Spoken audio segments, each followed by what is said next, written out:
কাচ্চি ডাইনি সবসময় একটা জিনিস মাথায় রাখে যে এইখানে আপনি যখন আপনার ফ্যামিলি নিয়ে বন্ধু বান্ধব নিয়ে খাইতে আসবেন তখন যেন আপনি বাইরের দৃশ্যটা দেখতে পারেন এবং বাইরের যে একটা মনোমুগ্ধকর পরিবেশ থাকে, খাওয়া দাওয়ার মাঝে মাঝে আপনি সেগুলো দেখবেন এবং উপভোগ করবেন, যার কারণে আপনার মনটা ফ্রেশ হয়ে যাবে। আর এই যে একটা জায়গা দেখেন, এই জায়গাটা কিন্তু অনেক সুন্দর, অনেক অসাধারণ। এই সাইডটাতে যখনই আপনি বসবেন তখন আপনি বাইরের ভিউটা পাবেন। আর যে ইন্টেরিয়াল আছে, এই ইন্টেরিয়ালের ডিজাইনটা কিন্তু অসাধারণ, আমার কাছে খুবই ভালো লাগলো। এরপরে আমরা খাওয়া দাওয়ার জন্য অপেক্ষা করতেছি যে আমরা খাওয়া দাওয়া করব, কারণ আমাদের ক্ষুধা লেগে গেছে। আর এরই মাঝে কিন্তু আমাদের খাবার চলে আসলো।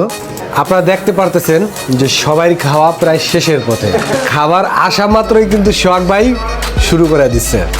একটা কথা আছে না যে সবুরে দেওয়া ফলে, ইনটেক ডেকটা ভাঙার পরে এই খাবারটা আসছে, কতটা ফ্রেশ এবং রাত।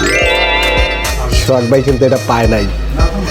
অবশ্য থাবা দেওয়ার রিস্ক আছে, এই জন্য আমি হাত থেকে ছাড়বো না এটাকে, নয়তো বা সে নিয়ে নিত। ইমরান বলতেছে হালকা স্যাপ দিয়া দেন। আগে একটু মুখ লাগাই লই ভাই, নাইলে আবার দিতে পারে সব পুরা দিদি।